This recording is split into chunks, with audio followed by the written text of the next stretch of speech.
जय श्री कृष्ण प्रिय भक्तों, आपका स्वागत है इस दिव्य यात्रा में जहां शब्द नहीं बोलते बल्कि श्रीहरि की कृपा प्रवाहित होती है, जहां हर अध्याय एक दीपक है जो उस अंधकार को चीरता है जिसमें आज का मानव अपने ही विचारों में उलझा पड़ा है।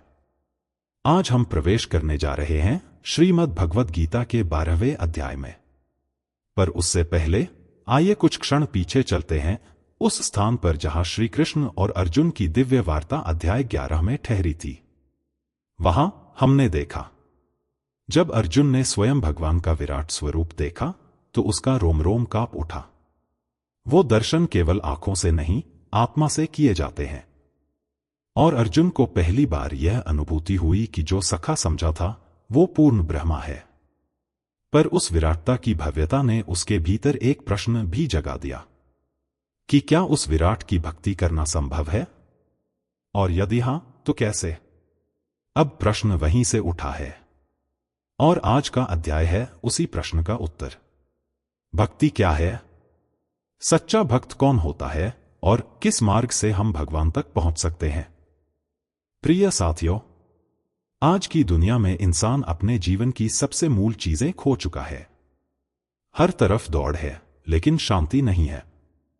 हम लोगों से घिरे हैं लेकिन भीतर एक खालीपन है। हमने ऊंचाइयां तो छू ली लेकिन अपने अस्तित्व की गहराई को भूल गए। रिश्तों में भरोसा कम होता जा रहा है, आत्मविश्वास हर असफलता में बिखर जाता है, और मन, वो मन जिसे स्थिर होना चाहिए था, अब हर वक्त एक अशांत समुद्र की तरह हिलोरे लेता है। हम मंदिर तो जाते हैं, नाम भी जपते हैं, लेकिन भगवान से हमारा संबंध कैसा हो। क्या वे दूर हैं या बहुत पास?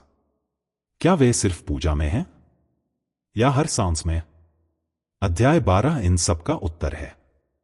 यह केवल भक्ति का मार्ग नहीं दिखाता, यह उस प्रेम का रहस्य खोलता है जो निर्लेप होकर भी सबसे निकट है।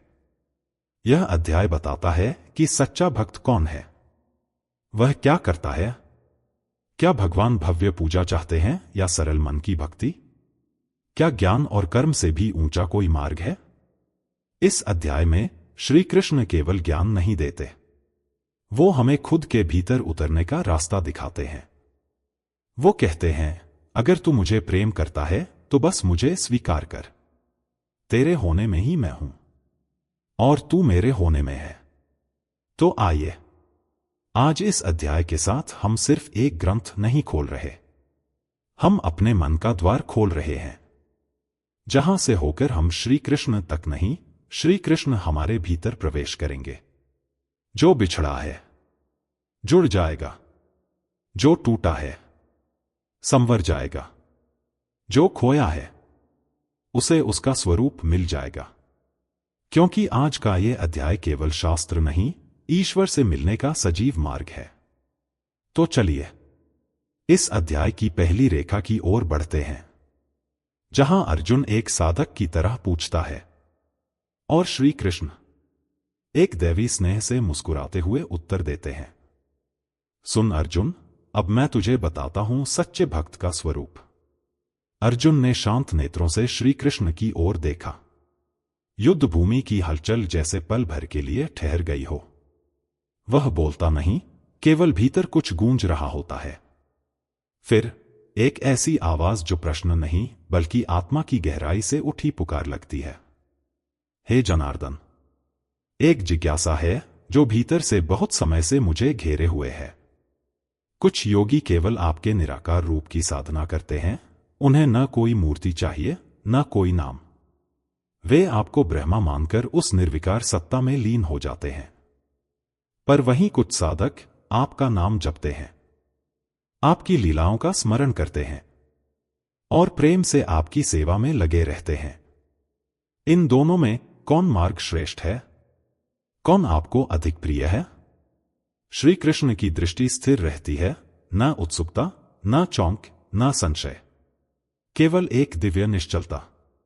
और फिर उस मौन के भीतर से एक वाणी प्रकट होती है जिसमें प्रेम भी है, स्पष्टता भी, और एक गूढ़ शांति भी। जो मुझ में मन लगाता है और जो श्रद्धा से मेरी पूजा करता है, जो मुझ में रमा हुआ है, जो मेरा चिंतन करता है, वह मुझे अत्यंत प्रिय है। अर्जुन ने जैसे भीतर ही भीतर कुछ पाया, लेकिन प्रश्न अब भी अधूरा था। उसने पुनः स्वर में हल्का कंपन लिए कहा, तो क्या निराकार की उपासना करने वाला आपको प्रिय नहीं, प्रभु?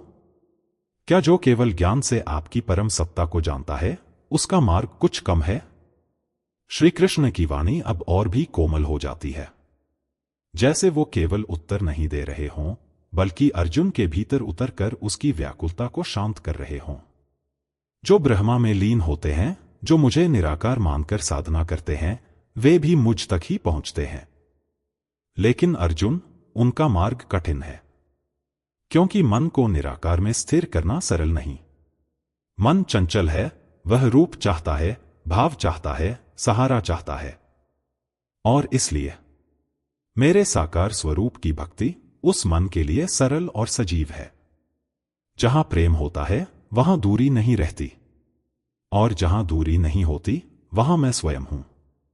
अर्जुन ने गहराई से यह सुना। वह कोई और प्रश्न नहीं करता, केवल मौन रहता है, और वह मौन ही जैसे अगला मार्ग बनता है।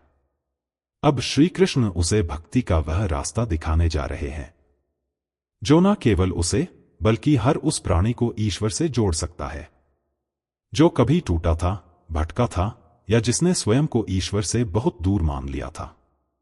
क्योंकि अब बात केवल साधना की नहीं, अब बात उस अद्भुत संबंध की है, जो प्रेम और विश्वास से जन्म लेता है और भगवान तक पहुंचता है।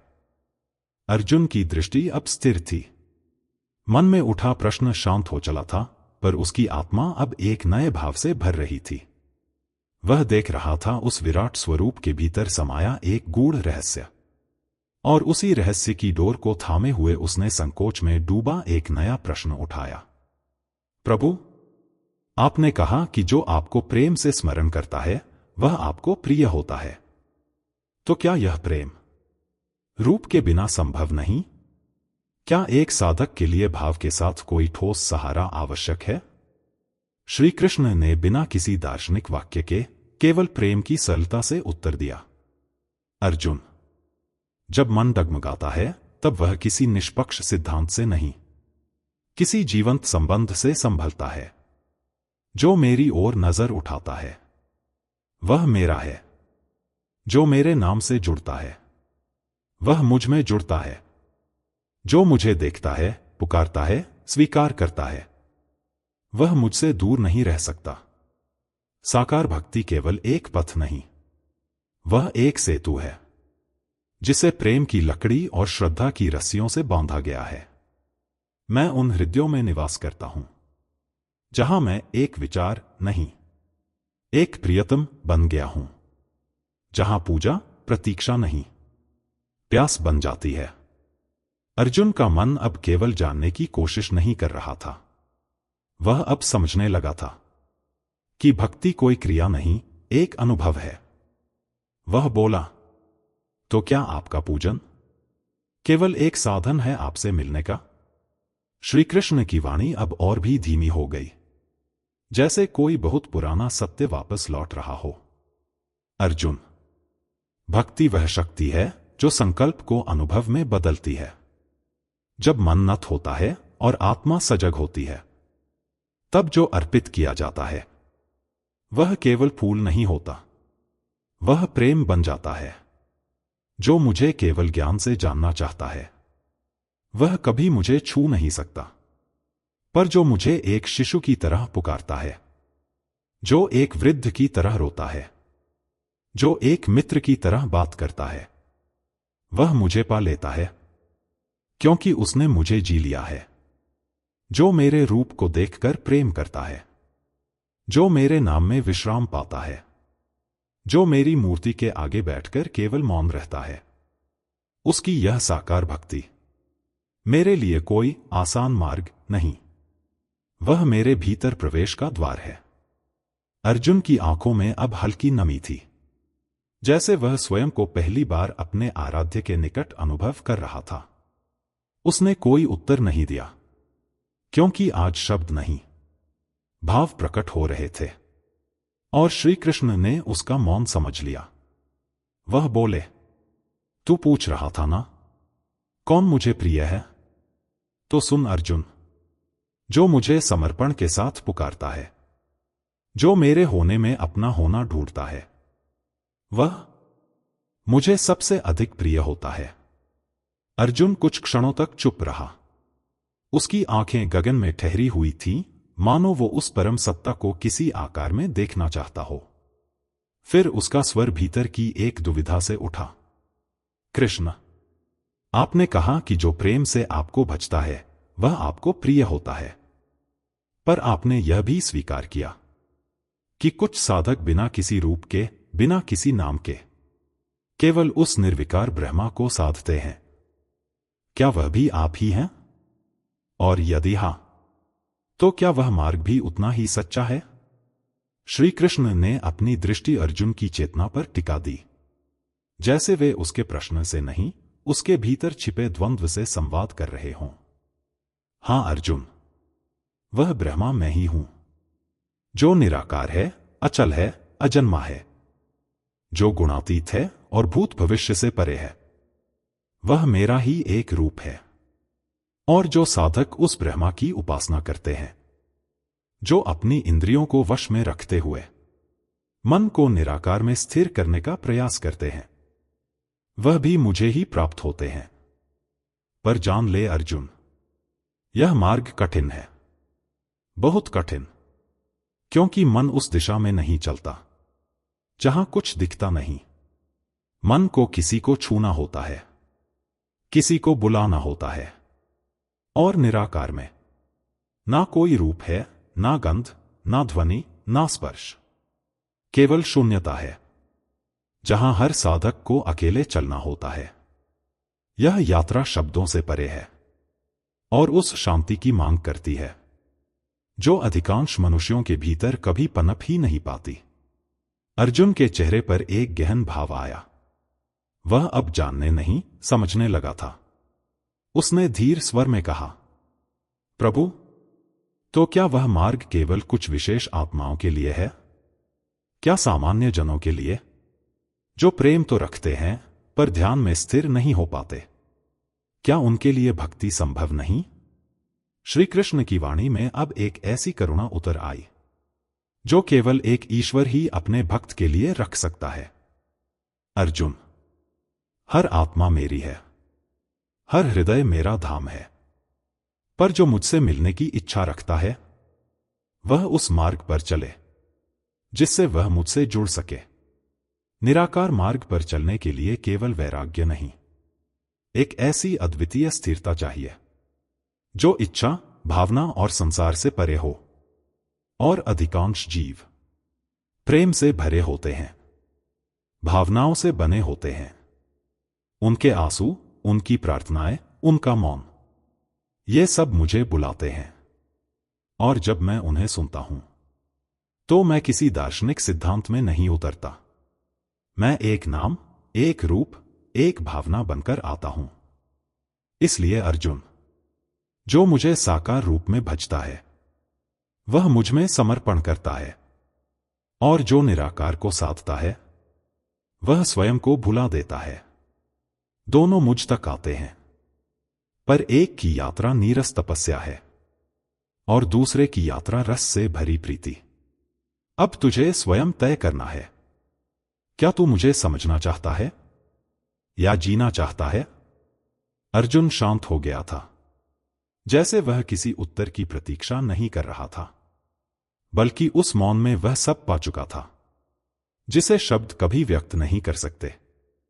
अर्जुन ने अपनी दृष्टि को श्री कृष्ण के चरणों पर रोका और कहा, हे जनार्दन, जब निराकार की उपासना इतनी कठिन है तो क्या कोई ऐसा मार्ग है जो सहज हो, जो साधारण मनुष्य भी चल सके, बिना तप, बिना गूढ़ तर्कों के? क्या कोई ऐसा उपाय है जहां श्रद्धा ही पर्याप्त हो? श्री कृष्ण ने उसकी ओर देखा और एक मौन की धारा में उतरते हुए बोले, यदि तू अपने चंचल मन को मेरी ओर मोड़ सके, यदि तू अपने विक्षिप्त विचारों को मेरी शरण में लाकर रख सके, तो तू सबसे सरल मार्ग पर है। क्योंकि जब मन मुझ में लीन हो जाता है तब वह स्वयं ही स्थिर होने लगता है। अर्जुन ने अपनी भौहें संकुचित की। परंतु मन, वह तो वायु के समान है कृष्ण। वह कभी एक भाव में नहीं ठहरता।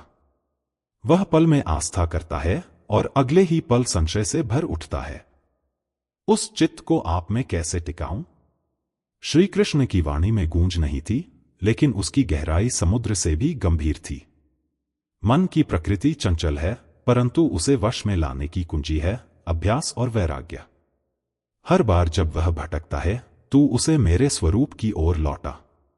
जैसे कोई बालक 100 बार रास्ता भूले, पर उसकी मां उसे बार बार घर बुलाती है, वैसे ही तू बारंबार उसे मुझ में लगा, न थककर न हार मानकर। अर्जुन की पलकों पर मौन ठहरा रहा। फिर उसने पूछा, यदि कोई मनुष्य इतना सामर्थ्य न जुटा सके, यदि कोई मेरा समान कोई साधक अभ्यास में असमर्थ हो, संयम में कमजोर हो, उसके लिए क्या कोई मार्ग शेष है? श्री कृष्ण का उत्तर अमृत की तरह झरता गया। यदि तू अपने भीतर अभ्यास की ज्वाला नहीं जगा सके, तो तू कर्म कर, परंतु उस कर्म को मुझे अर्पित कर। जो तू करता है, जो तू सोचता है, जो तू भोगता है, सब कुछ मुझे समर्पित कर दे। तब कर्म भी भक्ति बन जाएगा और तेरा जीवन एक साधना। किंतु हे माधव, अर्जुन ने कहा, यदि कोई ऐसा हो जो न ध्यान कर पाए, न कर्म की भावना से जुड़ पाए, जो जीवन की उलझनों में उलझा हो, क्या उसके लिए भी कोई आशा है? श्री कृष्ण ने उत्तर में जो कहा, उसमें किसी शास्त्र का बोझ नहीं था, बस एक सरल शांत सत्यम था। यदि तू मुझे प्रेम करे, केवल एक निष्कलंक स्वार्थरहित प्रेम, जिसमें तृष्णा न हो, गणना न हो, भय न हो, तो वही प्रेम तुझे मेरे समीप लाएगा, क्योंकि मैं प्रेम से ही बनता हूं अर्जुन। भक्ति का सबसे शुद्ध रूप वही है जब मन निष्काम हो जाता है और आत्मा केवल मुझे चाहती है, मेरे लिए, मेरे स्वरूप में विलीन होने के लिए। कुछ क्षणों तक गगन भी मौन रहा। शब्दों के बाहर एक मौन संवाद घटा। फिर अर्जुन ने कहा, तो क्या यही सर्वोत्तम भक्ति है, जहां मन और बुद्धि दोनों आप में टिक जाएं? कृष्ण का उत्तर गूंजता नहीं, भीतर उतरता है। हां अर्जुन, यदि तू अपनी बुद्धि मुझे अर्पित कर दे और अपने हृदय की गहराइयों को मेरे चरणों में समर्पित कर दे, तो तू न केवल मुझ में प्रवेश करेगा, बल्कि तू और मैं एक हो जाएंगे। तू मेरा नहीं रहेगा, तू मैं बन जाएगा। अर्जुन ने आंखें मूंद ली और एक क्षण के लिए सब कुछ रुक गया, ब्रह्मांड भी, विचार भी और समय भी। अर्जुन के भीतर एक गहरी बेचैनी थी। शब्दों से नहीं, मौन से वह प्रश्न उभर आया, हे केशव, यदि मन बार बार भटकता है, अगर मेरी बुद्धि तुम्हारे स्वरूप में स्थिर नहीं रह पाती, तो क्या मैं उस मार्ग का अधिकारी नहीं? कृष्ण की दृष्टि स्थिर रही, जैसे समय वहीं ठहर गया हो। वाणी नहीं, शांति से उनका उत्तर उतरा, जो मन सहजता से मुझ में स्थिर नहीं हो पाता, उसके लिए अभ्यास है अर्जुन। बार बार, पुनः और पुनः मन को वहीं लाओ जहां शांति है, जहां मैं हूं। अर्जुन की आंखों में अभी भी संशय का एक कोना शेष था। उसने स्वर में द्रवता लाई, लेकिन जब मन लड़ता है, जब भीतर ही भीतर एक तूफान उठता है, तब अभ्यास भी टूटता प्रतीत होता है। तब क्या? श्री कृष्ण की वाणी में करुणा उतर आई। अभ्यास टूटे तो पुनः प्रारंभ करो, जैसे सूर्य हर दिन नई शुरुआत करता है। पर हर बार जब मन लौटे, उसे दंड मत दो, उसे प्रेम से समझाओ, मार्ग दिखाओ, क्योंकि अभ्यास का अर्थ है धैर्यपूर्वक लौटना। और जो बार बार हारता है? अर्जुन की वाणी धीमी थी। वो जो चलते चलते गिर पड़ता है, क्या उसका कोई स्थान नहीं? श्री कृष्ण का उत्तर मौन के भीतर से निकला, जो गिरते हैं वही उठते हैं। गिरना पाप नहीं, रुक जाना पाप है। जो प्रयत्न करता है वो मुझ तक पहुंचेगा ही, क्योंकि मैं केवल सिद्धियों का ईश्वर नहीं, मैं प्रयास का भी संरक्षक हूं। अर्जुन ने अपने नेत्र उठाए। वह जानना चाहता था, क्या केवल अभ्यास से कोई मेरी भक्ति में प्रवेश कर सकता है? क्या प्रेम के बिना भी कोई मेरे निकट आ सकता है? कृष्ण ने समय की सी दीर्घ सांस ली। अभ्यास भक्ति का द्वार खोलता है, लेकिन अभ्यास से आगे भी मार्ग हैं। यदि अभ्यास कठिन लगे तो मेरे कार्य करो। यदि कर्म भी असंभव हो तो त्याग करो। और यदि त्याग भी भारी लगे तो केवल मेरा स्मरण करो, एक पल, एक क्षण, पर पूरे हृदय से। एक पल को मौन रहा। फिर जैसे कृष्ण की वाणी में आकाश गूंज उठा। जो अपने संपूर्ण मन को मुझे अर्पित करता है, वो ना तो अभ्यास से बंधा होता है, ना फल की अपेक्षा से डरा होता है।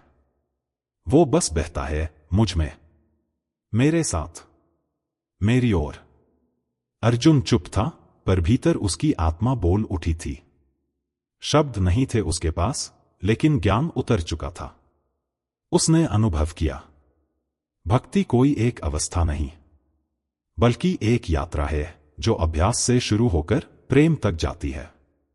और जब प्रेम भी मौन हो जाए, तो वही मौन ईश्वर हो जाता है। अर्जुन ने अपनी दृष्टि क्षितिज पर स्थिर कर दी। कुछ क्षण तक मौन पसरा रहा।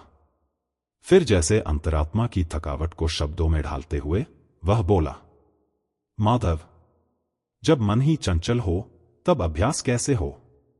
और जब अभ्यास ही असंभव लगे तब भक्ति की राह कैसे पकड़ी जाए? जो साधना में भी हार मानने लगे, उसके लिए क्या कोई आश्रय है? श्री कृष्ण ने उसकी ओर देखा, मानो समय वहीं ठहर गया। वाणी में वह स्थिरता थी जो सदियों को भी थाम ले। यदि मन बार बार भटके तो उसे दोष मत दो।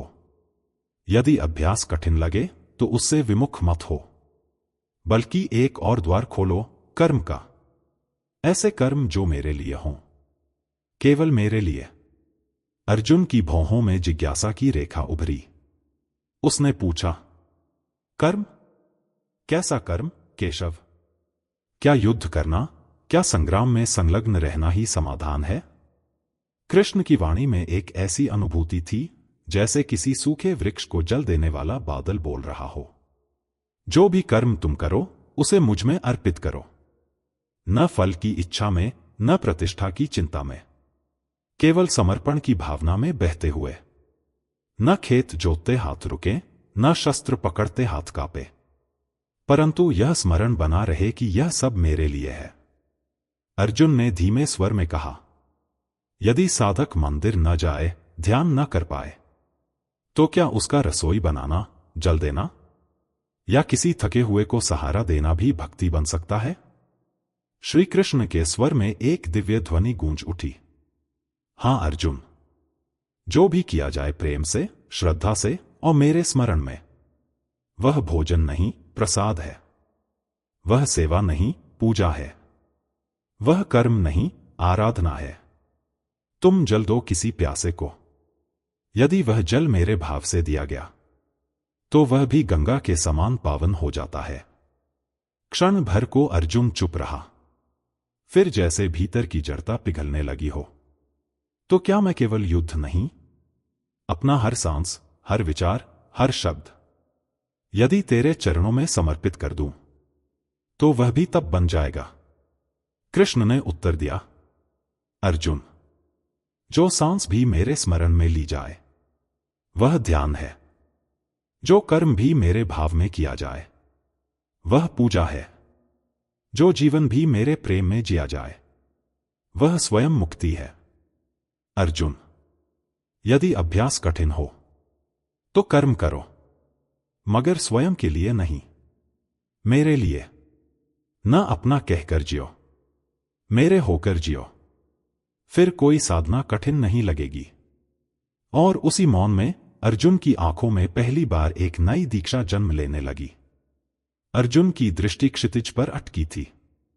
मन में कोई प्रश्न धीरे धीरे आकार ले रहा था। एक गहरी श्वास लेकर उसने स्वर को संयमित किया। यदि निष्काम कर्म ही मोक्ष की राह है, तो क्या त्याग उस राह का अंत है?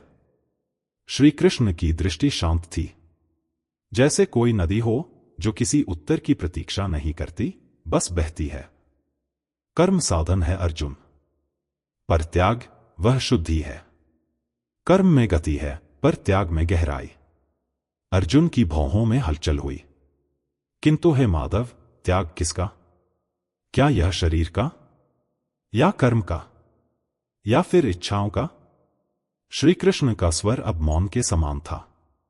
न तन को छोड़ना है, न कर्म को, केवल फल की कामना को त्याग दो अर्जुन। वही सबसे बड़ा बोझ है, वही सबसे बड़ी जंजीर है। एक पल ठहरा। कर्म करते हुए जो मन में फल का चित्र रचता है, वह पहले ही बंध चुका होता है। और जो बिना फल की लालसा के कर्म करता है, वही मुक्त है, भले ही वह युद्ध भूमि में खड़ा हो या गुफा में ध्यानस्थ हो। अर्जुन की आंखों में विचारों की लहरें उठीं। किंतु यदि कोई फल ही न चाहे, तो क्या प्रेरणा शेष रहती है? कृष्ण की वाणी उस लहर को थामती सी उतरती है। प्रेरणा तब बाहर से नहीं आती अर्जुन, वह भीतर जलती है। जब कोई केवल कर्तव्य भाव से कर्म करता है, जब वह समझ जाता है कि यह देह केवल साधन है, तब उसका हर कर्म ईश्वर का अर्पण बन जाता है। अर्जुन की दृष्टि अब भीतर उतर रही थी। यह त्याग, यह तो सरल नहीं लगता केशव, यह तो भीतर की जंग है। श्री कृष्ण बोले जैसे किसी चुप्पी में दीपक रख दिया गया हो। सत्य यही है, यह युद्ध शस्त्रों से नहीं, स्वार्थों से है। जब मन फल की चाह को त्यागता है, तभी आत्मा विश्राम में आती है, और वही विश्राम शांति है। क्षण भर के लिए आकाश भी मौन हुआ। त्याग कोई क्रिया नहीं है अर्जुन, वह एक स्थिति है जहां मैं नहीं रहता, केवल वह रहता है। अर्जुन अब स्थिर था, उसकी सांसें गहरी थीं। हे वासुदेव, जो कुछ भी मैं करता हूं, कहता हूं, सोचता हूं, क्या मैं उसे आपको अर्पित कर सकता हूं? कृष्ण का उत्तर जैसे एक अमृत बूंद बनकर गिरा। जब तू हर कर्म को मेरा बनाकर करता है, तब वही कर्म पूजा बन जाता है, वही त्याग तेरा आराधन हो जाता है। और जो त्याग की अग्नि में जलकर शुद्ध होता है अर्जुन, उसी की आत्मा न मौन को तोड़ती है, न संसार को टालती है। वह बस बहती है, जैसे गंगा हिमालय से आती है, पर अपने लिए कुछ नहीं रखती। सुनते ही अर्जुन की पलकें झुक गईं। मैं समझने लगा हूं माधव, फल का त्याग करना कुछ खोना नहीं, बल्कि सब कुछ ईश्वर को लौटाना है। श्री कृष्ण ने कोई शब्द नहीं कहा, पर जो कहा नहीं गया वही गूंजता रहा, जैसे कोई मौन जो शब्दों से अधिक स्पष्ट हो। अब संवाद वहां पहुंच चुका था जहां त्याग केवल त्याग नहीं था, वह जीवन का शुद्धतम स्पर्श बन चुका था। अर्जुन की यात्रा एक नई सीढ़ी पर थी, और यह सीढ़ी आगे बढ़ेगी उस अनुभव की ओर जहां हर कर्म स्वयं ईश्वर की ओर जाता है। अर्जुन ने अपने भीतर उमड़ते एक मौन प्रश्न को देखा। नेत्रों में वह जिज्ञासा थी जो केवल आत्मा से उपजती है। वह धीरे से बोले, केशव, यदि तू कहता है कि ईश्वर को केवल कर्म से, ज्ञान से या ध्यान से पाया जा सकता है, तो फिर वह भक्त कौन है जो तुझमें सदा स्थित है, जो तुझे न देखता है न छूता है, पर फिर भी तुझमें लीन रहता है? श्री कृष्ण की दृष्टि स्थिर थी। वहां न कोई हलचल थी, न कोई आकुलता, मानो उस मौन में ही उत्तर बसा हो। वे बोले, अर्जुन, सच्चा भक्त वह नहीं जो केवल पूजा करता है। सच्चा भक्त वह है जो किसी से द्वेष नहीं करता, जिसके भीतर न कोई शत्रु है न कोई अहंकार, जिसका मन शांत है, सरल है, समर्पित है। एक क्षण रुका आकाश। अर्जुन के भीतर कुछ धीरे धीरे ढहने लगा। शायद वह द्वेष जो उसने युद्ध से पहले भरा था। कृष्ण आगे बोले, जिसमें करुणा है, जो अपने दुख से अधिक दूसरों के आंसुओं को समझता है, जो किसी को छोटा नहीं समझता, और जिसे अपने बड़े होने की कोई चिंता नहीं रहती, वह मेरा भक्त है। अर्जुन ने सिर झुकाया। उसके मन में अब प्रश्न नहीं, बस एक चुप स्वीकार थी। कृष्ण ने फिर कहा, मैत्री ही उसका धर्म है। दूसरों के लिए वह वही सोचता है जो अपने लिए चाहे। उसकी दृष्टि में कोई भेद नहीं, न जाति का, न कुल का, न कर्म का। अर्जुन ने पूछा, परंतु माधव, ऐसे भाव कहां से आते हैं? क्योंकि मन तो कभी सुखी होता है, कभी दुखी, कभी प्रेम करता है तो कभी घृणा भी। तो वह भक्त कैसे जो सदा समान भाव में रहे? कृष्ण की वाणी जैसे गंगा की धारा थी, न रुकती न झिझकती, पर भीतर उतरती जाती। जो अपने मन को मेरे चरणों में रख दे अर्जुन, वह ही इन भावों को पार करता है। न स्वयं को दुख का केंद्र बनाता है, न सुख का अधिकारी मानता है। वह करता है पर करता नहीं, वह जीता है पर बंधता नहीं। ऐसे जीव का हृदय मेरा मंदिर होता है। उस क्षण अर्जुन को पहली बार एहसास हुआ, भक्ति कोई कर्म नहीं, कोई पूजन की विधि नहीं, कोई व्रत या संकल्प नहीं। भक्ति हृदय की वह भूमि है जहां द्वेष नहीं उगता, जहां तुलना का बीज नहीं पड़ता, जहां प्रेम सिर्फ प्रेम बनकर बहता है। कृष्ण ने कहा, ऐसा भक्त न मांगता है, न छोड़ता है, न वह अपनी इच्छा से जीता है, न दूसरों की अपेक्षा में मरता है। उसका जीवन एक शांति है जो स्वयं में पूर्ण है और मुझ में समर्पित है। अर्जुन अब मौन था। शब्दों से परे वह कृष्ण को नहीं, स्वयं को देख रहा था। कृष्ण बोले, जो अपने भीतर मेरा रूप धारण कर लेता है, नकार को भी स्वीकार कर लेता है और अपमान में भी समता रखता है, वह ही भक्त है अर्जुन। वह जो हृदय से टूटता नहीं और मोह से जुड़ता नहीं, ऐसा व्यक्ति मुझे केवल देखता नहीं, वह मुझे जीता है। अर्जुन की आंखें नम थी। न प्रश्न थे न तर्क, बस एक मौन वचन था कि वह अब युद्ध नहीं करेगा, बल्कि जीवन जिएगा, एक भक्त की तरह, एक प्रेम की तरह, एक समर्पण की तरह। और यही आरंभ है उस पथ का जहां मनुष्य ईश्वर का सच्चा पात्र बनता है। अर्जुन के मन में एक प्रश्न धीरे धीरे आकार लेने लगा। उसने अपना दृष्टि नीची कर कुछ पलों तक अंतर्मन को टटोला, फिर अपनी वाणी को धीरे से शब्दों में ढाला। कृष्ण, क्या वही तुम्हारा प्रिय बनता है जो सब कुछ छोड़ देता है, जो अपने जीवन में किसी वस्तु से न कहता है यह मेरा है? क्या इतना सहज है यह मार्ग, या इसमें भी कोई रहस्य छिपा है? श्री कृष्ण की आंखों में वो शांति थी जो समुंदर की गहराई में ही पाई जाती है। उन्होंने दृष्टि उठाई और उत्तर ऐसे दिया जैसे सत्य की कोई पुरातन ध्वनि फिर से गूंज उठी हो। जो मनुष्य मेरा नहीं कहता, वही मुझे सर्वाधिक प्रिय है अर्जुन। जो अपने गुणों पर अभिमान नहीं करता और न ही अपने दुख पर विशेष अधिकार जताता, वह मेरे निकट आता है। क्योंकि जो स्वयं को ही केंद्र में रखता है, वह कभी मुझे नहीं पा सकता, और जो आत्मा को केंद्र बनाता है, वह मुझसे कभी दूर नहीं होता। थोड़ा ठहर कर उन्होंने फिर कहा, अहंकार, यह वह पर्दा है जो आत्मा और परमात्मा के बीच बिछा रहता है। जब तक मनुष्य अपने मैं को सत्य मानता है, तब तक वह मेरे स्वरूप को पहचान ही नहीं सकता। अर्जुन ने धीरे धीरे नेत्र उठाए। उसकी वाणी में एक हल्की सी कंपन थी। किंतु यह मैं तो जन्म जन्मांतरों से हमारे भीतर बोया गया है माधव। हम स्वयं को शरीर समझते आए हैं, तो यह मैं कौन हूं का बोध कैसे होगा? श्री कृष्ण ने एक गहराई से भरपूर उत्तर दिया। जब तू मौन में उतरता है, तब तू अपने भीतर की आवाज को सुनता है। वही आवाज जो कहती है, मैं शरीर नहीं हूं, मैं धन मान या संबंध नहीं हूं, मैं वही चेतना हूं जो इन सबसे पहले भी थी और इनके बाद भी रहेगी। फिर उनकी वाणी और भी कोमल हो गई। जो इस सत्य को जान लेता है, वह किसी वस्तु को मेरा नहीं कहता, क्योंकि वह जानता है कुछ भी वास्तव में उसका नहीं है। सब कुछ समय की देन है और समय ही उसे वापस ले जाएगा।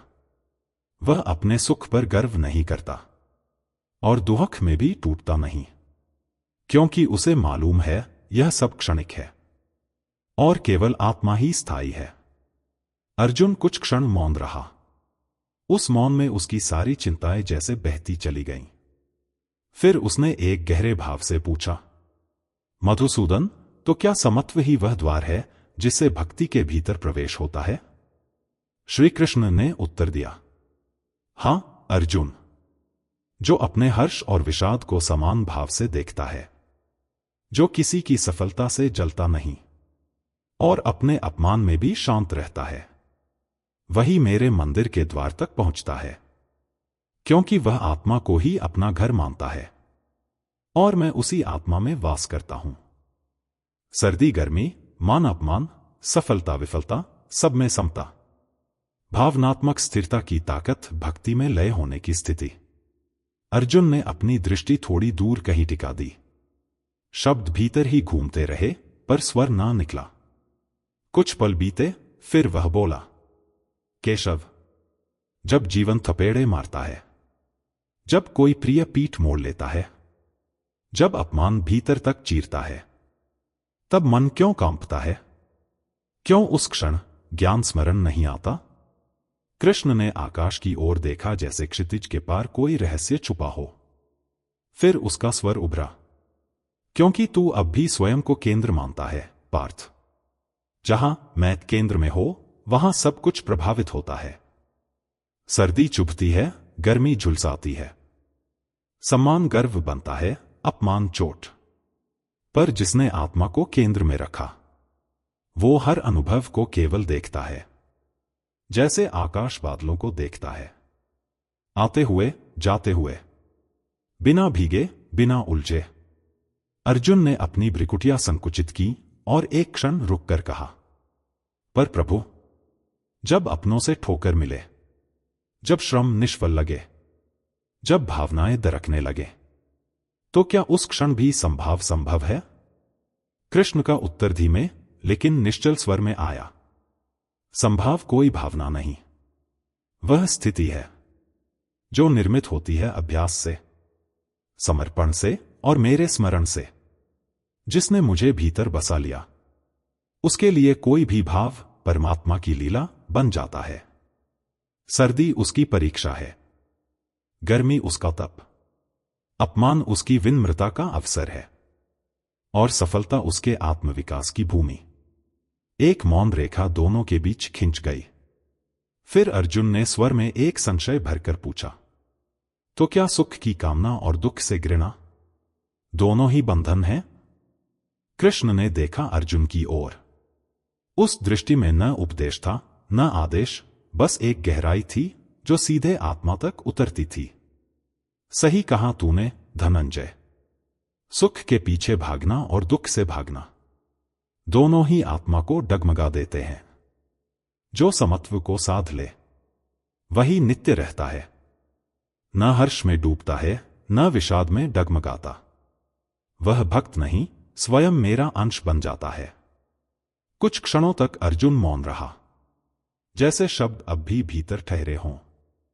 फिर बहुत ही शांत स्वर में पूछा, मधुसूदन, क्या यही है स्थिति प्रज्ञता, जहां मन हिलता नहीं, भाव ठहर जाते हैं और आत्मा केवल साक्षी बनकर जीती है?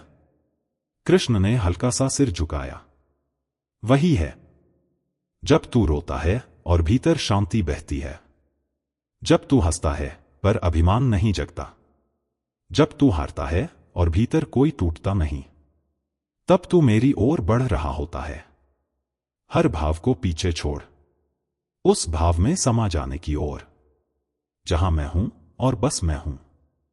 अब अर्जुन के नेत्रों में कोई प्रश्न नहीं था, केवल एक मौन स्वीकृति थी। जैसे भीतर कुछ बदल रहा हो, जैसे जीवन को देखने की दिशा ही बदल गई हो।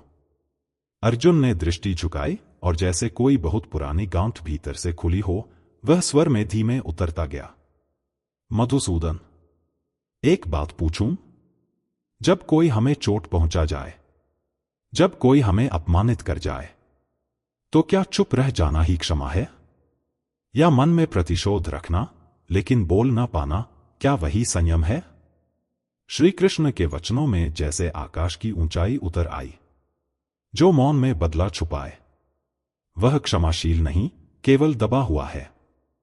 और जो चोट सहकर भी भीतर प्रेम की लौ बुझने न दे, वही मेरे निकट है।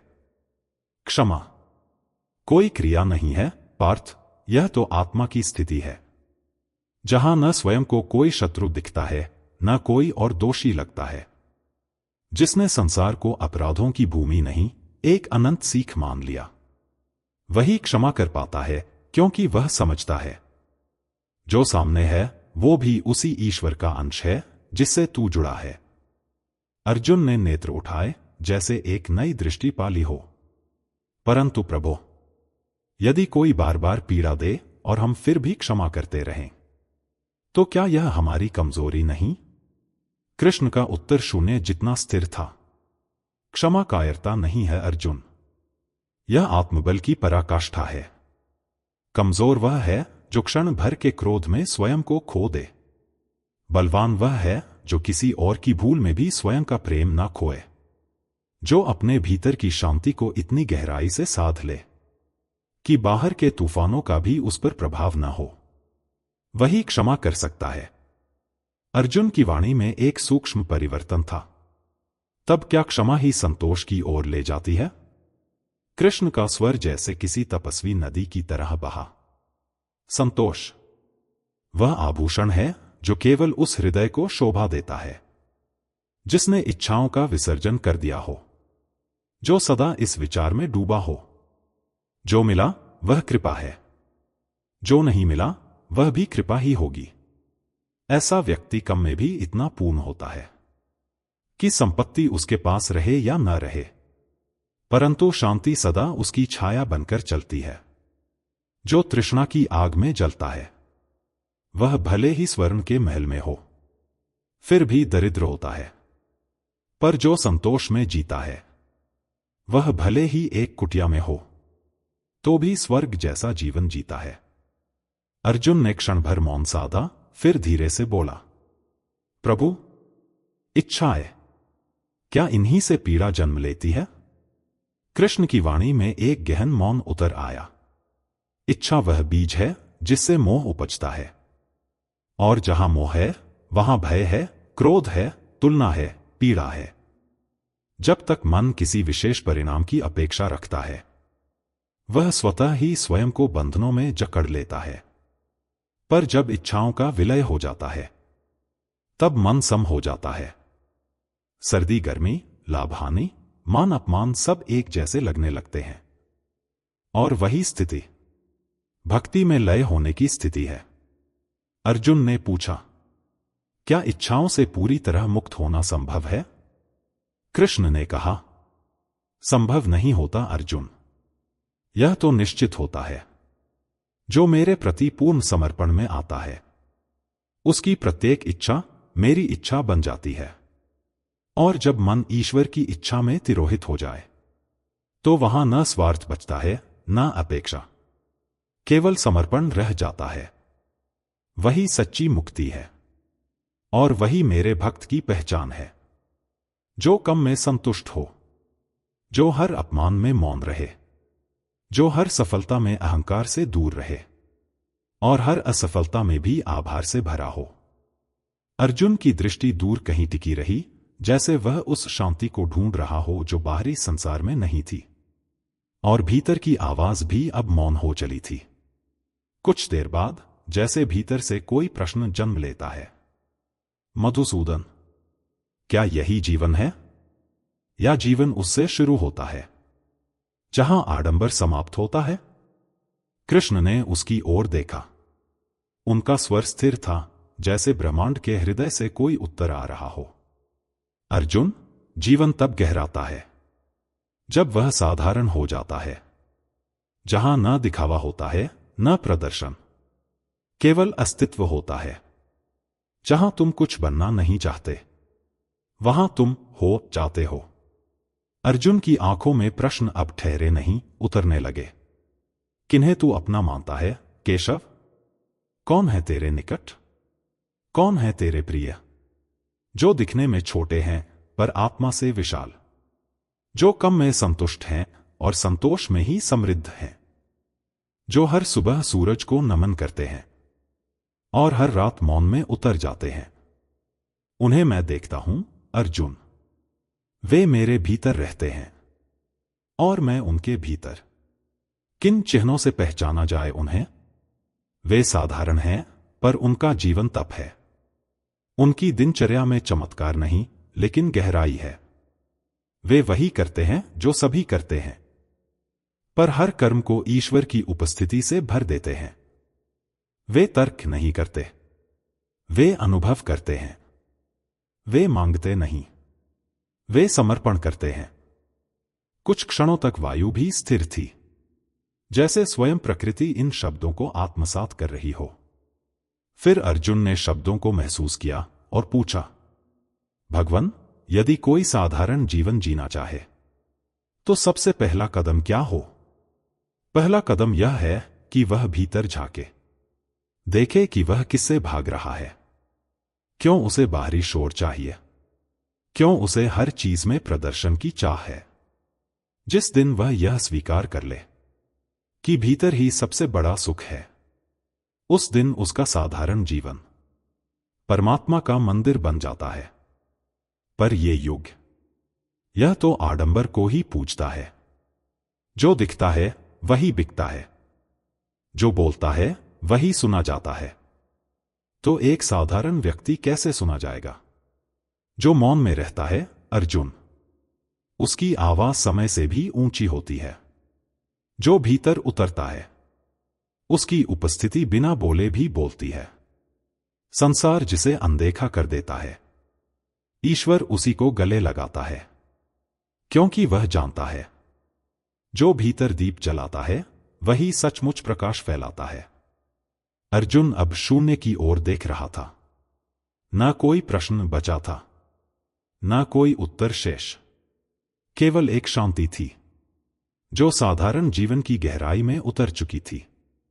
अर्जुन ने अपने विचारों को समेटते हुए पूछा, हे माधव, जब मनुष्य दुनिया के वचनों से घिरा हो, जब उसकी प्रशंसा की जाती हो या उसकी निंदा, तब वह कैसे स्थिर रह सकता है? क्या ऐसा कोई है जो दोनों को एक सा जान सके? कृष्ण ने उसकी ओर देखा, मानो समय स्वयं अर्जुन की जिज्ञासा को सुन रहा हो।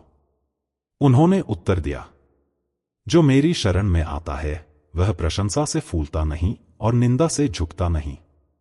वह जानता है कि दोनों ही आवाजें बाहर की हैं, और जो भीतर बसता है वह मौन है, शुद्ध है, अडोल है। जिसके भीतर आत्मा का संगीत बज रहा हो वह बाहर के शोर में नहीं खोता। जिसे स्वयं का बोध हो गया हो वह समाज की छाया में नहीं जीता। वह न अपनी स्तुति को अपना गौरव मानता है और न निंदा को अपनी हार, क्योंकि वह जान चुका होता है कि लोग जिस दिन तुम्हारी पूजा करेंगे उसी दिन वे तुम्हें पत्थर से गिराने की बातें भी करेंगे। सच्चा भक्त जानता है कि संसार की दृष्टि कभी स्थिर नहीं होती। वह आज जिसे देवता कहती है, कल उसी को दोषी ठहराने लगती है। इसलिए जो मेरे प्रेम में डूबा है वह बाहर की लहरों से प्रभावित नहीं होता। वह निंदा को सुनकर भी शांत रहता है, स्तुति को सुनकर भी झुकता नहीं, क्योंकि वह जानता है कि वह कौन है। यह निर्णय न किसी वाणी से होता है, न किसी तालियों से। उसका मूल्य ईश्वर के निकट होता है, न कि दुनिया की नजरों में। अर्जुन ने नेत्र उठाए और पूछा, केशव, क्या यह संभव है? जब चारों ओर दुनिया हमें परिभाषित कर रही हो, तब भीतर की शांति को संभाले रखना, क्या यह किसी साधारण मनुष्य के लिए संभव है? कृष्ण का उत्तर धीमा और गहन था। जिसे तुम साधारण कहते हो, उसी के भीतर सबसे बड़ी संभावना छिपी होती है। जो संसार की निंदा से कांपता है, वही जब आत्मा से जुड़ता है तो वही संसार का दीपक बनता है। वह जो स्तुति में भी न झूमे, निंदा में भी न टूटे। उसकी आत्मा साक्षात मेरा ही अंश बन जाती है। अर्जुन, यह राह कठिन अवश्य है, पर यह राह तुम्हें भीतर की सबसे मधुर शांति तक ले जाती है, जहां कोई आवाज नहीं होती, बस मौन होता है, और उस मौन में मेरा स्वर गूंजता है। मौन केवल वाणी का नहीं, मन का भी। संसार में रहकर वैराग्य कैसे संभव है? बिना भागे हुए त्याग। अर्जुन की दृष्टि कुछ क्षणों तक भूमि पर स्थिर रही, फिर उसने जैसे भीतर से प्रश्न उठाया। हे केशव, क्या मौन का अर्थ केवल शब्दों से विराम लेना है, या वह कुछ और भी है जो दिखाई नहीं देता लेकिन भीतर गूंजता है? कृष्ण ने उसकी ओर देखा और उत्तर बिना किसी शीघ्रता के प्रकट हुआ। जब वाणी रुकती है तो केवल ध्वनि थमती है अर्जुन, पर जब मन मौन होता है तब विचारों की भीड़ शांत हो जाती है। मौन वह नहीं जो बाहर है, बल्कि वह जो भीतर की गूंज को भी शांत कर दे। कुछ पल अर्जुन मौन ही रहा, जैसे उस मौन को समझने लगा हो। फिर बोला, लेकिन मधुसूदन, जब संसार हमें चारों ओर से घेरता है, रिश्तों की पुकार, कर्तव्यों का बोझ, तब उस भीतर के मौन को कैसे जिया जा सकता है? कृष्ण का स्वर निर्बंध बहता रहा। वही तो सच्चा वैराग्य है अर्जुन। संसार में रहते हुए भी संसार को भीतर न आने देना। जैसे कमल जल में होता है पर जल उसके पत्तों को नहीं छूता, वैसे ही मन संसार में हो पर उसमें डूबे नहीं। यही योग है, यही वैराग्य। अर्जुन की दृष्टि धीरे धीरे ऊपर उठी। तो क्या त्याग का अर्थ छोड़ देना है? कृष्ण का उत्तर गूंजता रहा, जैसे आकाश बोल उठा हो। त्याग छोड़ने से नहीं आता, बल्कि मैं को हटाने से आता है। जो करता है उसे करता हुआ ना मानो, जो पाता है उसे अपना ना जानो, और जो छिन जाए उस पर दुख न मानो। यही त्याग है। बिना भागे हुए त्याग, बिना रोके हुए बहाव। अर्जुन ने पूछा, क्या इस मौन में ईश्वर मिलता है? उत्तर आया, ईश्वर शब्द में नहीं, प्रार्थना में नहीं, ध्यान में नहीं। ईश्वर उस मौन में है जहां तुम कुछ भी नहीं हो, जहां कोई चाह नहीं बची, जहां कोई शिकायत नहीं बची, जहां केवल मौन है, निर्विकार मौन। वहां मैं हूं। एक क्षण के लिए सब कुछ स्थिर हो गया। अर्जुन ने नेत्र मूंद लिए। वह न संसार में था, न युद्ध भूमि में, केवल उस मौन में था जहां कृष्ण स्वयं बोलते नहीं, बल्कि बस अनुभव होते हैं। अर्जुन ने अपनी दृष्टि स्थिर की और जैसे किसी शांत नदी की गहराई में उतरने का साहस किया। हे माधव, जिसे तू अपनी शरण कहता है, जिसके हृदय को तू अपना निवास बनाता है, उस प्रेमी की पहचान क्या है? वह कौन है जो तुझमें लीन हो जाता है और तुझसे अलग कुछ सोच ही नहीं पाता? कुछ क्षण के मौन के बाद श्री कृष्ण की वाणी जैसे किसी अनंत आकाश की गूंज बनकर बही। अर्जुन, वह व्यक्ति न कोई संप्रदाय है, न कोई व्रति। वह न जंगल में है, न किसी मंदिर की दीवारों में। वह तो हर पल मुझ में लय है। न उसका भक्ति कोई समय जानता है, न कोई विधि। वह तो हर सांस में मेरा नाम लेता है, बिना बोले। हर दृष्टि में मुझे खोजता है, बिना आंखों के। हर विचार में मेरी छाया देखता है, बिना किसी शब्द के। अर्जुन ने अपनी आंखें मूंद ली, जैसे हृदय में उठते प्रश्न को भीतर ही समेट लिया हो। किंतु केशव, कई बार मन डगमगाता है। कई बार संसार का आकर्षण भीतर की मौनता को खींच ले जाता है। क्या उस क्षण मैं तुझसे दूर हो जाता हूं? श्री कृष्ण ने दृष्टि नीची की, जैसे किसी गहरे रहस्य की चाबी खोलने जा रहे हों। नहीं अर्जुन, मैं उनसे दूर नहीं होता जो मुझसे प्रेम करता है। मैं उनसे दूर नहीं होता जो स्वयं से भी लज्जित होकर मेरी शरण आता है। मेरे प्रिय वो नहीं जो परिपूर्ण हैं। मेरे प्रिय वो हैं जो टूटी हुई आत्मा लेकर भी मेरे चरणों में टिके रहते हैं। उनकी टूटी भक्ति भी मेरे लिए संपूर्ण होती है, क्योंकि वह टूटी भक्ति अहम से मुक्त होती है। अर्जुन की श्वास धीमी हुई, जैसे भीतर कोई व्यथा पिघल रही हो। और वह कैसा होता है कृष्ण, जो तुझमें एक निष्ठ भाव से जुड़ा होता है? वह सहज होता है अर्जुन, वह दिखावे से परे होता है। उसकी पूजा कोई विधि नहीं मांगती। वह मुझे फूल नहीं चढ़ाता, बल्कि अपनी कामनाओं को मुझ पर अर्पित करता है। वह दीपक नहीं जलाता, बल्कि अपनी वासनाओं को ही जला देता है। और उस अग्नि की लौ में मैं स्वयं प्रकट होता हूं। शब्द जैसे हृदय को छूकर मौन में विलीन हो गए।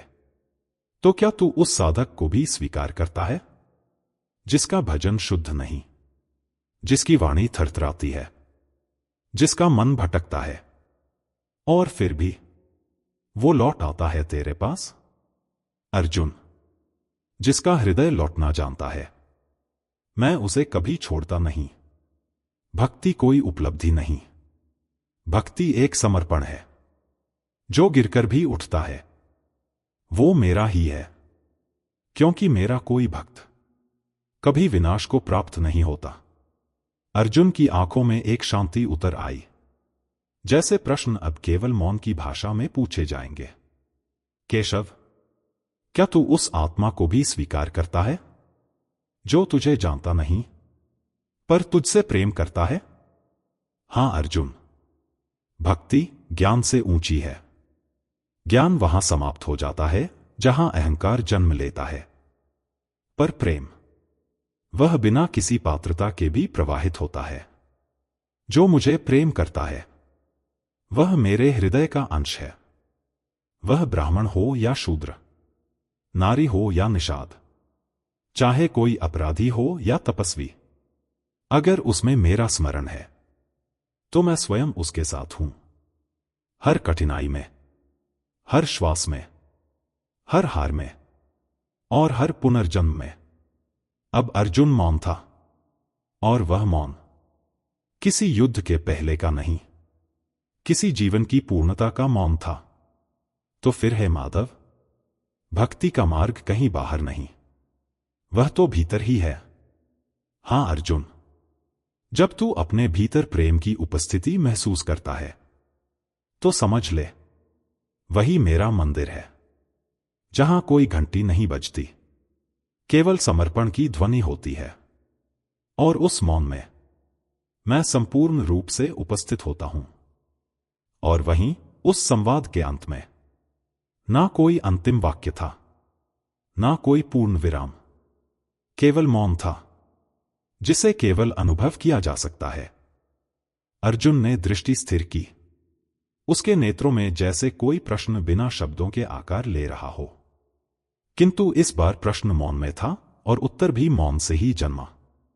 कृष्ण ने अपने वचनों में उसी मौन की गूंज रखी। अर्जुन, जब कोई मेरे नाम को केवल उच्चारित नहीं करता, बल्कि उसे अपने प्राणों में बसा लेता है, तो वह केवल भक्त नहीं रहता, वह स्वयं मेरा अंश बन जाता है। अर्जुन की भौहों में एक हल्का कंपन हुआ। केवल अर्चना, केवल व्रत, केवल शब्दों का जाप, क्या यही पर्याप्त है? कृष्ण ने वाणी को शांति की धार दी। नहीं पार्थ, भक्ति कोई कर्मकांड नहीं, यह तो उस आत्मा की गहराई है, जो मुझे बिना शर्त अपनाती है, जो संसार के शोर में भी केवल मेरा नाम सुनती है, और अपने अस्तित्व को मेरी उपस्थिति में खो देती है। अर्जुन ने धीरे से मन में उतरते हुए कहा, तो हे केशव, ऐसा कौन है जिसे आप अपना अत्यंत प्रिय कहते हैं?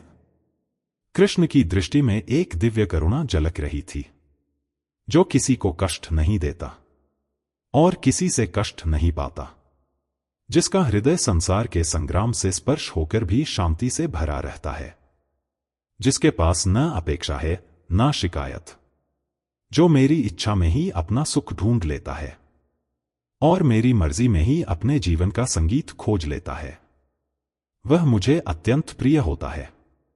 अर्जुन ने अपनी शंका को और स्पष्ट किया। और जो दुख में बिखर जाता है, जो अपनी सीमाओं से हार मान लेता है, क्या वह आपके प्रेम से दूर हो जाता है?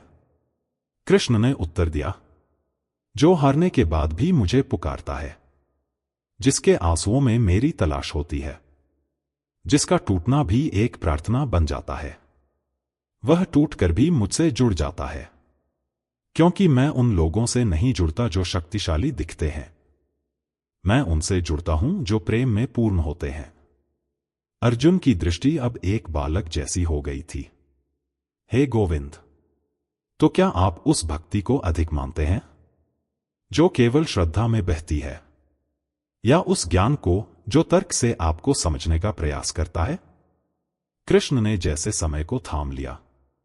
ज्ञान तुम्हें सोचने की दिशा देता है, पर भक्ति तुम्हें मेरी गोद में विश्राम देती है।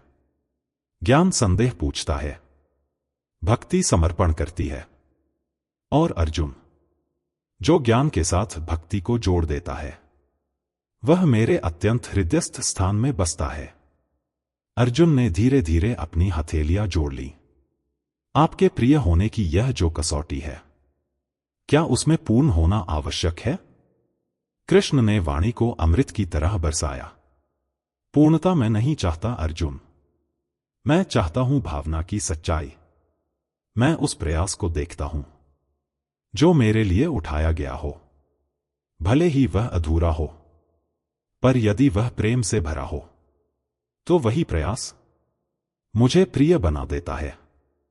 अर्जुन जैसे भीतर से निस्तब्ध हो गया था। शब्द नहीं बोले, पर हृदय एक मौन संगीतमय स्वीकार से भर गया। कृष्ण ने अपने अंतिम वाक्य में जैसे प्रेम का सागर समेट लिया, जो राग द्वेष से परे, आशा और निराशा दोनों से मुक्त, मुझे केवल प्रेम करता है, जिसे मेरे सिवा कुछ और चाहिए ही नहीं। वह अर्जुन मुझे अत्यंत प्रिय है। अर्जुन ने क्षण भर मौन रहकर अपनी दृष्टि गंगाजल सी निर्मल बना ली। उसने पूछा, हे केशव, अब तक जो गुण आपने कहे, वे तो जैसे आत्मा के आभूषण प्रतीत होते हैं, किंतु यह जीवन, यह मन, यह संसार, इन गुणों को धारण करने की शक्ति कहां से लाऊं? कैसे एक साधारण पुरुष इन दिव्य गुणों को जी सके? श्री कृष्ण की दृष्टि स्थिर रही, जैसे वह समय की परतों के पार देख रहे हों। अर्जुन, वे बोले, जब कोई चित्र पूर्ण होता है तो उसमें हर रंग, हर रेखा का अपना स्थान होता है। एक गुण यदि नेत्र है तो दूसरा उसका प्रकाश, एक यदि वाणी है तो दूसरा उसका मौन। यह सब मिलकर एक ऐसा स्वरूप रचते हैं जो आत्मा के भीतर बसा होता है। तू केवल गुणों को समझ मत, उन्हें अपने भीतर उगने दे। जैसे बीज में वृक्ष छिपा होता है, वैसे ही तेरे भीतर ये सारे गुण पहले से उपस्थित हैं। केवल ध्यान चाहिए और जीवन को एक तप बना देना होगा। अर्जुन ने श्वास गहरी ली। उसके भीतर जैसे कोई कांच पिघल रहा था और उसमें प्रतिबिंब बदल रहे थे। हे माधव, क्या वह मनुष्य जिसे बार बार क्रोध आता है, जिसे ईर्ष्या डसती है, जो मोह में डूब जाता है, वह भी इन गुणों तक पहुंच सकता है? श्री कृष्ण के शब्द वायु जैसे हल्के थे और आकाश जैसे गहरे। जो गिरता है वही उठता है, जो जलता है वही प्रकाश देता है। भूल से ही स्मृति जागती है। जिसका हृदय डोलता है, वही हृदय जब ठहरता है तो ब्रह्मा बन जाता है। अतः अर्जुन, कोई भी दुर्बल नहीं है जब तक वह स्वयं को दुर्बल ना माने। हर मनुष्य के भीतर ईश्वर की एक रेखा होती है और वही उसे उस स्थिति तक ले जाती है जहां गुण उसके स्वभाव बन जाते हैं। कुछ क्षण शब्दों का कोई प्रवाह नहीं था, केवल मौन था। फिर अर्जुन ने संयत स्वर में कहा, हे वासुदेव, तो क्या ये सभी गुण, अहिंसा, क्षमा, तितिक्षा, सत्य, दया, अपेक्षिकता, श्रद्धा, क्या ये सब मिलकर एक ही रूप की ओर इशारा करते हैं? कृष्ण ने उत्तर दिया, वे सब एक दीप के शिखर जैसे हैं। हर गुण एक लौ है, पर मिलकर बनाते हैं वह प्रकाश जिसे ब्रह्म प्रकाश कहते हैं। जो इन गुणों में रम गया, उसका जीवन केवल एक कथा नहीं रहता, वह एक उपासना बन जाता है। अर्जुन की वाणी में अब हल्की थरथराहट थी। क्या वह भी ईश्वर की सेवा है जब हम इन गुणों को जीवन में उतारते हैं? कृष्ण बोले, वह सबसे गूढ़ सेवा है अर्जुन, क्योंकि मंदिर में दीप जलाना सरल है, पर जब कोई स्वयं दीप बन जाए तब वह ईश्वर का सच्चा आराधक कहलाता है, जिसके जीवन से करुणा टपके, जिसकी मौन से भी प्रार्थना झलके, वही मुझे प्रिय होता है। अर्जुन ने अब नेत्र नहीं उठाए, वह केवल सुन रहा था, जैसे वह अपने भीतर उतरते हर वाक्य को जीवन में अंकित कर लेना चाहता हो। हे नंद नंदन, तो क्या इस पथ पर चलने वाला अंततः तुम्हारे समीप पहुंच ही जाता है? कृष्ण का स्वर जैसे किसी दूर के तट से आता हुआ अनुभव हुआ। न केवल समीप, वह मेरे भीतर समा जाता है। जब उसका जीवन गंध बन जाए तो मैं उसके वायु बन जाता हूं। जब वह शून्य हो जाए तो मैं उसका पूर्ण बन जाता हूं। कथा यहां नहीं रुकती। यह केवल वह क्षण है जहां शब्द अपने अर्थ से आगे बढ़ते हैं, जहां आत्मा स्वयं से वार्तालाप करती है और परमात्मा उस मौन में उत्तर बनकर उतरता है। अर्जुन ने अपने विचारों को समेटते हुए श्री कृष्ण की ओर देखा। उसकी दृष्टि में एक ऐसा प्रश्न उभर आया जो केवल शास्त्रों की व्याख्या नहीं, जीवन की दिशा चाहता था। उसने शांत स्वर में कहा, प्रभु, यह जो आप कह रहे हैं, ये जो भक्त के गुण हैं, क्या इनका कोई स्थान आज के इस भागदौड़ वाले जीवन में भी है, जहां लोग व्यस्त हैं, उलझे हैं और अक्सर खुद से कटे हुए चलते हैं? वहां एक निष्ठा, समर्पण, निर्भयता, क्या ये केवल पुस्तकों की बात रह गई है? श्री कृष्ण ने उसके शब्दों को पूर्णता में सुना, फिर उत्तर की प्रतीक्षा नहीं की, बल्कि अपने भीतर से उसे उत्तर की ओर ले चले। अर्जुन, सत्य कभी कालबद्ध नहीं होता। भक्ति कोई वेश नहीं, वह जीवन की दिशा है। भक्त वही है जो संसार के मध्य खड़ा होकर भी आत्मा से जुड़ा हो, जो किसी विचारधारा से नहीं, प्रेम से जुड़ा हो।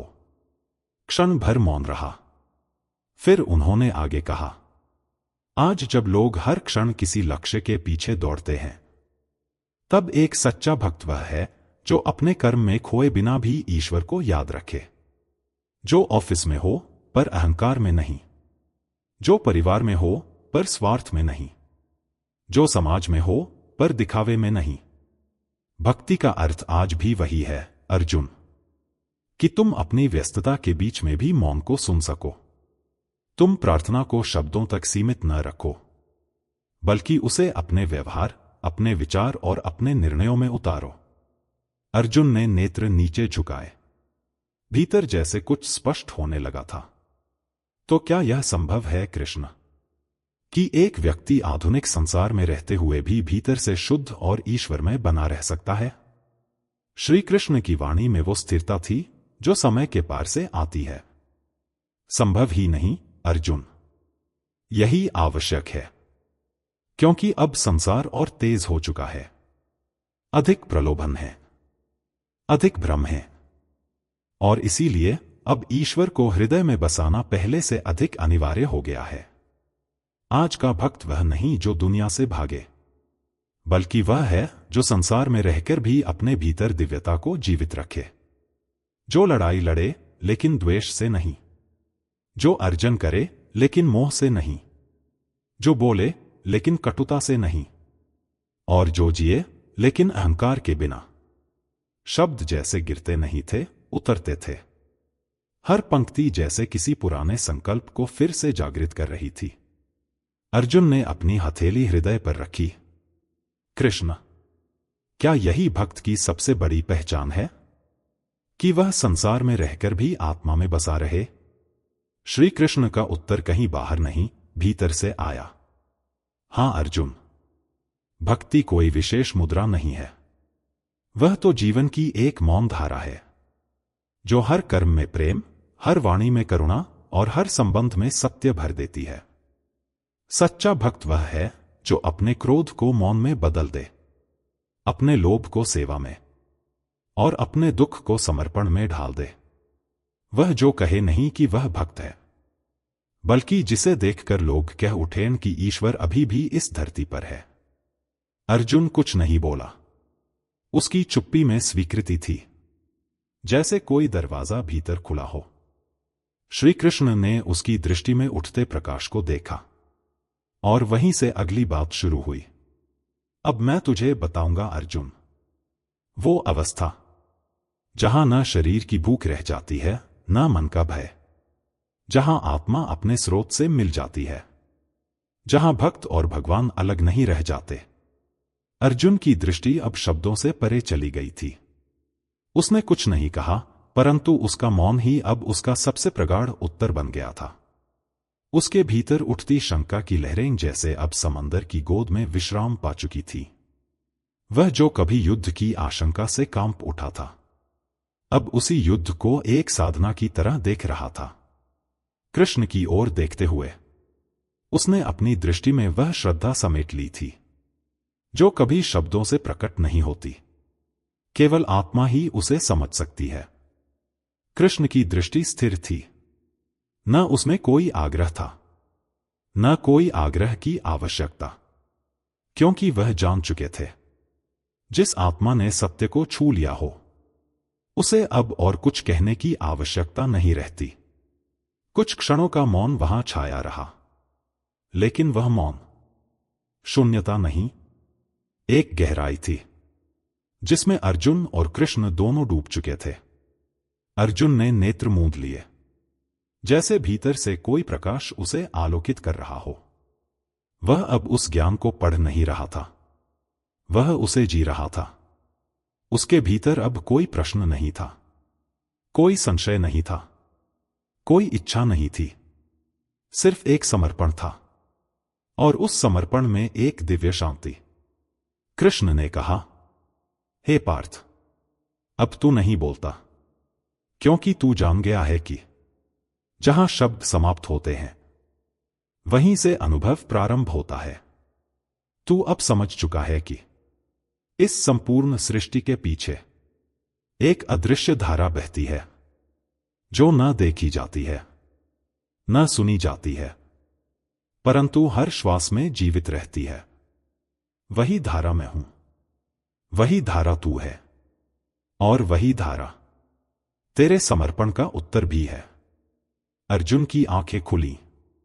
उनमें जल नहीं था, पर एक भींगी हुई रोशनी थी, जैसे अंतर की भूमि पर वर्षा हो चुकी हो।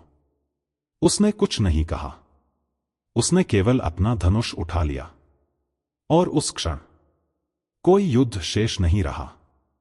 अब शेष था केवल एक कर्म, जो न अर्जुन का था, न किसी योद्धा का।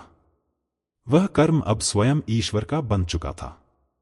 कृष्ण की दृष्टि में एक सूक्ष्म संतोष झलका, और उसी संतोष में उसने फिर एक बार अर्जुन की ओर देखा। अब तू चल, क्योंकि अब तू रुकने के लिए नहीं, प्रकाश देने के लिए जन्मा है। और समय थम गया, क्योंकि उस पल में मनुष्य ने देवत्व को स्वीकार कर लिया था। अर्जुन मौन था, जैसे आत्मा ने शब्दों से रिश्ता तोड़ लिया हो। वह देख रहा था कृष्ण को, नहीं उनकी आभा को, जो अब किसी साधारण दृष्टि से परे हो गई थी। उसने पूछा नहीं, लेकिन जो न पूछा जाए वही तो सबसे गहरा प्रश्न होता है। कृष्ण समझ चुके थे। वे बोले, जो प्रेम के लिए जीता है और बिना किसी कारण के प्रेम करता है, वही मेरी आत्मा के निकट आता है। फिर उन्होंने उसकी ओर देखा, नहीं उसके अंतर की ओर। अर्जुन, तुमने युद्ध के मध्य में जो जाना, वो कोई रणनीति नहीं थी, वो जीवन का सत्य था। भक्ति का अर्थ ये नहीं कि तुम केवल पूजा करो। भक्ति वो है जहां तुम स्वयं को खो देते हो और मैं तुम्हें पा लेता हूं। जिसके भीतर द्वेष नहीं है, जो सबके सुख में सुख पाता है, जो क्रोध, घृणा और अभिमान को अपने चरणों में गिरा चुका है, वो भक्त नहीं, वो स्वयं मेरा ही अंश होता है। कुछ क्षण मौन रहा। समय ठहर गया। अर्जुन ने धीरे से कहा, भगवन, इतने वर्षों की साधना, तपस्या और प्रयास के बाद क्या केवल भक्ति से सब कुछ प्राप्त किया जा सकता है? कृष्ण की दृष्टि स्थिर रही, पर उनके शब्दों में चिरकाल की शांति घुल गई। हां अर्जुन, जो मुझे सच्चे हृदय से प्रेम करता है, उसे ना तो वेदों की जटिलता की आवश्यकता है, ना ही योग की कठोरता की। अगर उसका हृदय निर्मल है, अगर उसकी आस्था मेरी उपस्थिति को हर क्षण अनुभव करती है, तो वो मेरे समीप नहीं आता, वो मुझ में ही विलीन हो जाता है। अर्जुन का मन शांत होता गया, जैसे भीतर की हलचल अब शून्य में समा रही हो। श्री कृष्ण बोले, भक्ति कोई कर्म नहीं अर्जुन, वो एक मौन समर्पण है, जहां कोई वाद नहीं होता, कोई शर्त नहीं होती, सिर्फ एक मौन पुकार होती है, जो मेरे हृदय तक पहुंचती है, जो किसी से कुछ नहीं चाहता और फिर भी सबके लिए अपना हृदय खोल देता है, जो हारा हुआ भी मुस्कुरा सकता है, जो तिरस्कृत होकर भी प्रेम करना छोड़ता नहीं, वो मेरा सबसे प्रिय भक्त है। अर्जुन ने नेत्र झुका लिए, जैसे कुछ प्राप्त कर लिया हो जिसे शब्द नहीं कह सकते। हे माधव, क्या आप बता सकते हैं कि इस अध्याय का सार क्या है? अगर कोई इस संपूर्ण भक्ति योग को एक जीवन मंत्र में समेटना चाहे, तो वो क्या होगा? कृष्ण की वाणी मंद पर प्रभावशाली थी। भक्ति कोई साधन नहीं अर्जुन, भक्ति ही साध्य है। ना इससे ऊपर कुछ है, ना इसके आगे कुछ चाहिए। जब हृदय सच्चा हो, तो मैं स्वयं उस हृदय में वास करता हूं, और जब मैं किसी हृदय में वास करता हूं अर्जुन, तो वह हृदय स्वयं ब्रह्मा हो जाता है। एक लंबा मौन, जैसे ज्ञान के बाद आत्मा विश्राम करती हो। अध्याय 12 समाप्त होता है, पर केवल शास्त्रों में। जीवन में यह अब आरंभ होता है। श्री कृष्ण का यह संदेश केवल अर्जुन के लिए नहीं था, यह हर उस हृदय के लिए था जो सत्य की तलाश में है, जो प्रेम में डूबा है, जो इस जीवन को केवल जीतने के लिए नहीं, बल्कि समझने के लिए जी रहा है। भक्ति कोई क्रिया नहीं, कोई लक्ष्य नहीं। भक्ति जीवन की वह अवस्था है जहां तुम कुछ भी न होकर भी सब कुछ हो जाते हो। आज की यह यात्रा यही विश्रांति लेती है, पर यह विश्राम अंत नहीं, अगले ज्ञान की भूमिका है। अध्याय 12 में जो कहा गया वह केवल शब्द नहीं, वह आत्मा में उतरा ईश्वर का संदेश था। अब हम रुकते हैं, लेकिन रुकना ठहर जाना नहीं होता। यह मौन उस अगली पुकार की प्रतीक्षा है, जहां अध्याय 13 में पुनः श्री कृष्ण की वाणी से हम जीवन, शरीर और आत्मा के रहस्यों को जानेंगे। तब तक मन को श्रीहरि की भक्ति में स्थिर कीजिए और अंतरात्मा से कहिए, राधे राधे, जय श्री कृष्ण।